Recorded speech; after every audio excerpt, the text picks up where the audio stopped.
I'd like to call upon our island governor, Jonathan Johnson, to deliver his Sabre Day message. We start. Good morning and welcome to all who have come to celebrate Sabre Day with us. As is customary, we are gathered here on the first Friday of December to celebrate our day, Sabre Day.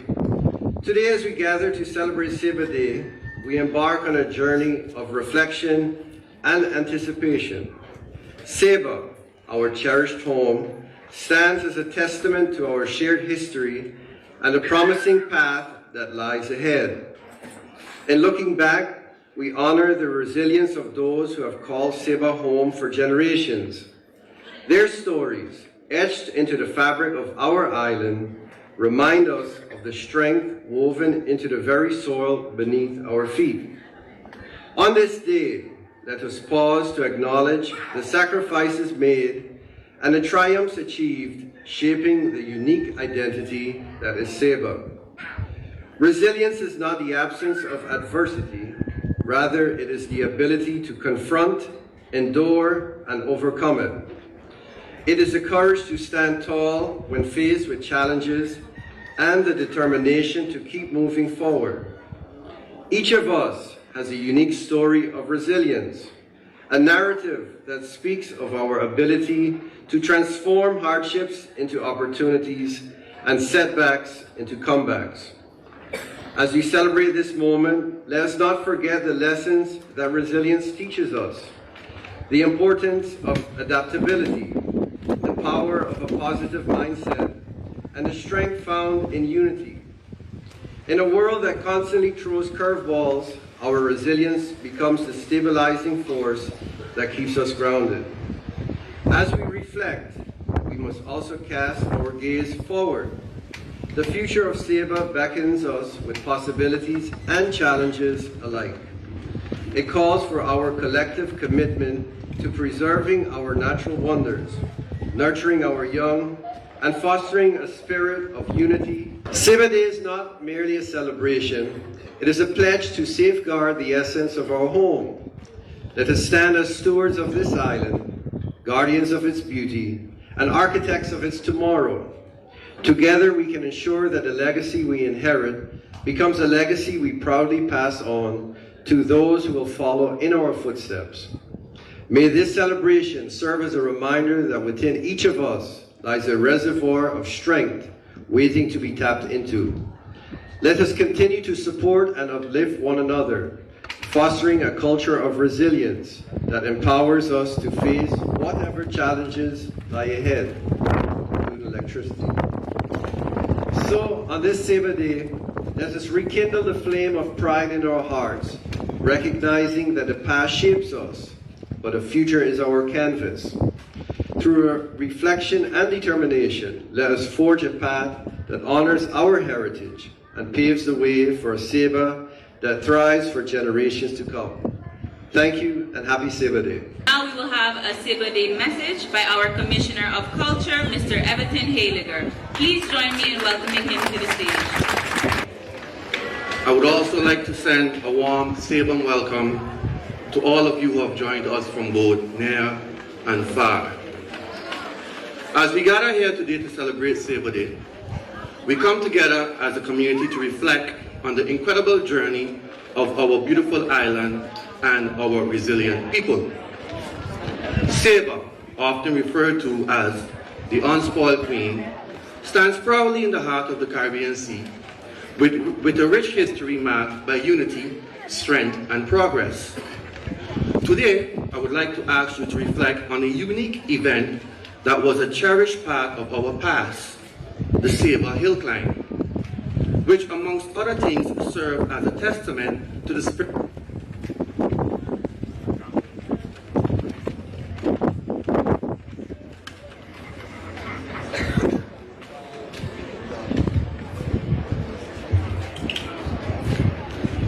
of adventure and determination that has always defined our island. Years ago, or should I say many moons ago, the Sabre Hill Climb was an exhilarating car race that captured the imagination of both Sabrans and visitors alike.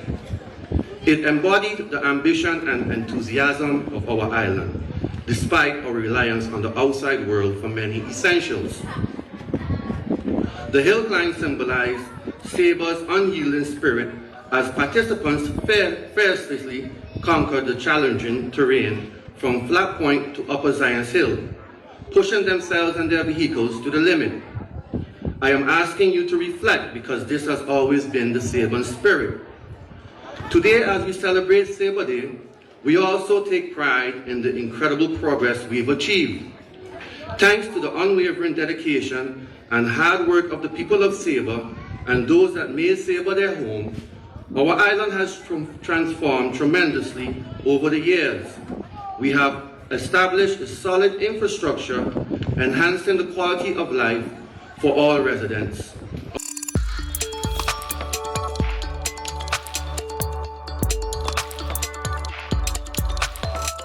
In collaboration with the St. Martin Christian Council, the St. Martin United Ministerial Foundation, and the Seventh-day Adventist Church, you are invited to what we have every year, our annual Thanksgiving service.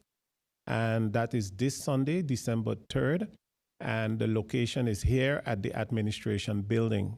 And we would start at 4:30 with songs and praise, and then we will go over to the service. We do need to come out and say thank you to our Almighty for sparing us. We have had some very near misses, and we know that we definitely do not want to have a storm and also other calamities in St. Martin at this moment. So it is good to give thanks. So I'm inviting everyone to come out on Sunday so that we can together give thanks for the saving of St. Martin.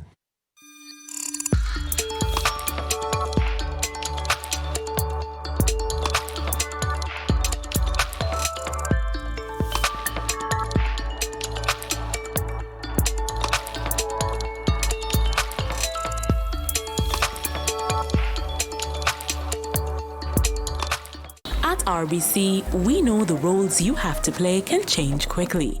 Whether it's a homeowner, a new parent, today's head chef, or the family chauffeur. Whatever life asks you to be.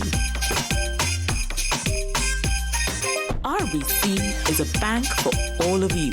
Win Christmas cash with a no-fee loan from RBC.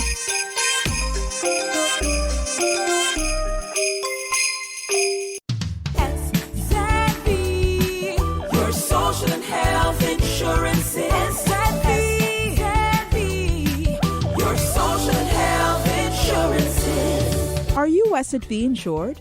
Do you have a valid medical insurance status? SXM is cardless. Request your My SXM account today and enter the virtual office of SXM. Go to sxv.sx and sign up now. SXM, yeah, your social health insurances.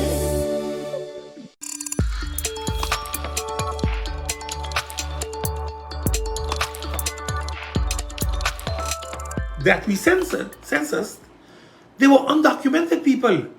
So how much undocumented we have here? Another 15,000, putting us easily at 73,000 people. And we spoke to 39,000. So close to a little more than half of what's really living here. So again, while the numbers might not also be the strongest numbers to go on, we still have a problem. How do we put more money back into the economy, into these people's pockets? A few ways. We're going to have to do tax reform, where we collect from everybody, not only from those that are registered. We collect from different sections of the economy. Look, we have done enough research in St. Martin on taxation. We know exactly where the money be, but we very often don't want to touch the money because who involved? Why is it that certain entities don't pay turnover tax? Why? It isn't that they're making money. Because if they wasn't making money, they'd have closed it. So why is it? Go ask them. Go ask the government why the casinos don't pay turnover tax. They pay a fee per month. If you're paying $50,000 a month, for a casino. Has that always been the case, though? Yeah, They yeah, were never. yeah. This is going on for donkey years. So it just. But keeps- if the gaming board would come, Right. you can regulate it correctly. But for whatever reason, that ain't coming. We keep saying, yeah, we're working on it. I'm in Parliament for 4 years and we're still working on it. We're still working on it. And I'm not saying that they shouldn't operate. I am saying the casinos have to be looked at carefully. What about the number booths? The number sellers Same out thing. there. Same thing. They have a thing. They have a license, and they But open they fall under branches. the same. They pay a different fee for their license. Okay. But right. again, the But money, it's still gambling. the money that goes through there, we have to look at what's happening to our population. We have to just go through the casinos and see if we find in tourists or locals. Because those that are catering to the locals should be closed, in my opinion. Because they are not giving added value. They are making more and more gambling addicts, and the money is being lost instead of being saved or take your family, So take which care of your creates family. more poverty. And more social problems. Right, exactly. Much more social problems. Right. So again, you have to look at it from that respect. Mm-hmm. But Grayson goes further because it doesn't stop by this piece. The 25% that's uninsured, those are bus drivers, vendors, taxi drivers, all of them, with exclusion of one group, I believe, that came together and said we make about $1,800 a month. We won't pay premium, we won't pay taxes. Those are insured. The others are not. Yet they have families to take care of. Medical bills are only getting more expensive, not cheaper. We talk about affordable, but it's not affordable. If you don't have money, it's not affordable. It's expensive. Because you'll make a choice. Do I eat or do I go get medication? Or do I wait until I am so sick that I now need to go to the hospital because I passed the stage of being able to take medication? Right. When you look at GB, 75 to 80% of the population owes GB. They owe them something. That means you have a problem. And it's not only because I didn't get bills or fall behind. You're falling behind because you can't afford it. Now gasoline gone up to $2 again. It was all about $2.50. So for you to drive, because public transportation is not regulated. We give out taxi license and bus licenses, but we fail to take, for example, the Changing Lanes program that has been sitting on the shelves for over 10 years. What is the Changing Lanes Changing program? Lanes program was that routes are going to be assigned to bus drivers. we've heard that. And they We've serve, heard yes, that. but that would have ensured that people that got to go to Sucker Garden can catch a bus at a certain hour. The to Sucker gypsies Garden. are doing that now. Because we created that because everybody wants to drive the lucrative routes. Marigot, French Quarter, Maho now. Maho, you know, Right. those type of things. And I'm saying the problem is you got to regulate it because a lot of people that are not Dutch can't drive to the French side. You know, you can't just go French Yeah, I side know that. as a taxi if you're not Dutch. That was a long time ago. You can't No, do that anymore. But it's still so. It's still so. No, if you're not Dutch, No, don't go French okay, side. different, right. They stop you. Right. They Okay. stop you, take you in the Right. car, arrest you. They could go with your car too. Yeah.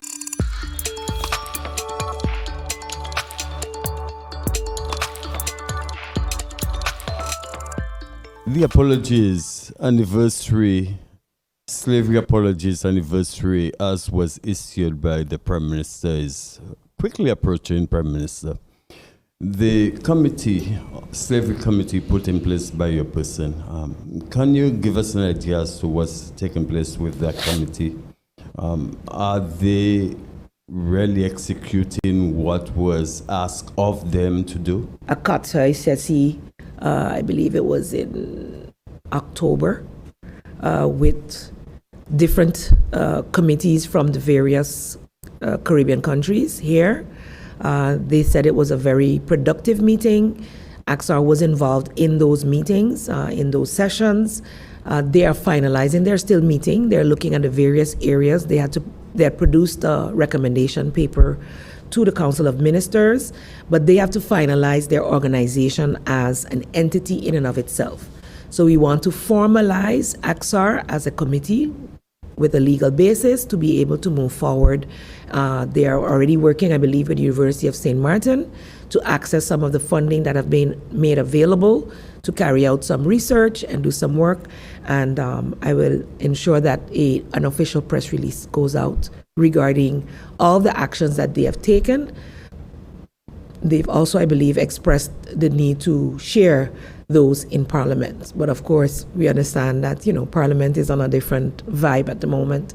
And seeing the change in the government in the Netherlands, it will become very crucial to ensure that we have strong representation highlighting the needs, the wants, and the will of St. Martin as it regards to this.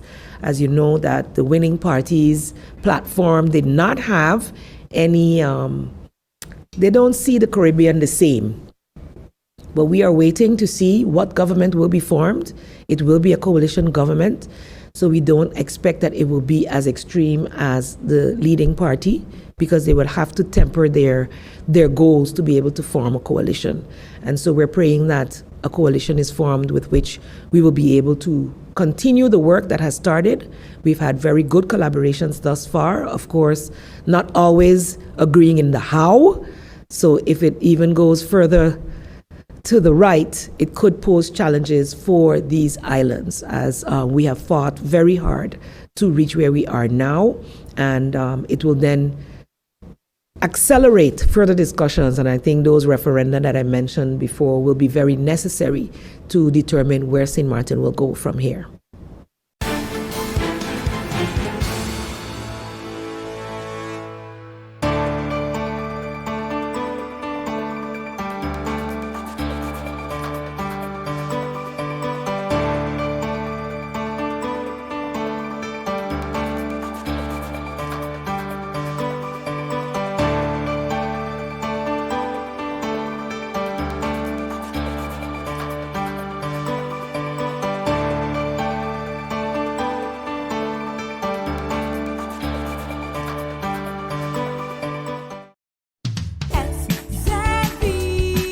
Your social and health insurance is your social and health insurance. Are you SXV insured? Do you have a valid medical insurance status? SXV is cardless. Request your My SXV account today and enter the virtual office of SXV. Go to sxv.sx and sign up now. Your social and health insurances. At RBC, we know the roles you have to play can change quickly. Whether it's a homeowner, a new parent, today's head chef, or the family chauffeur. Whatever life asks you to be. RBC is a bank for all of you. Win Christmas cash with a no-fee loan from RBC.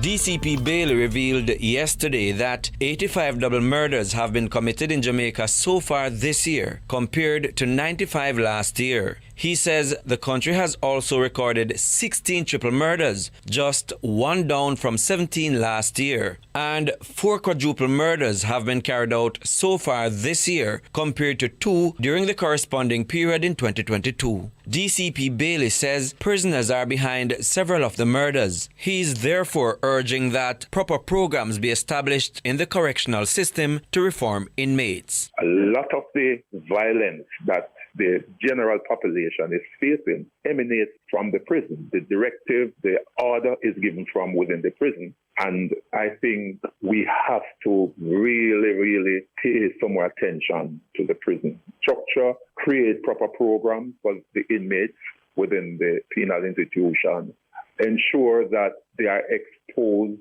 to things that will change the way they think. It's not an easy task, but we need the willpower to really treat with that. Because what we're going to do is to arrest, put them in jail, and then we breed a factory of criminals, and they come back on the street and continue to perpetrate the crime. He was speaking on Beyond the Headlines. Prince Moore, TVJ News. It does require a whole violence reduction plan, and that means looking at the 4 bars, how many persons are deprived of food, deprived of a support system through parenting, people's sense of safety, and people's opportunities, because we're seeing data now from Ministry of Education, from all different units of work we're doing now. We're seeing up to 40% of some units of boys saying that they have no idea what tomorrow looks like because they feel already dead.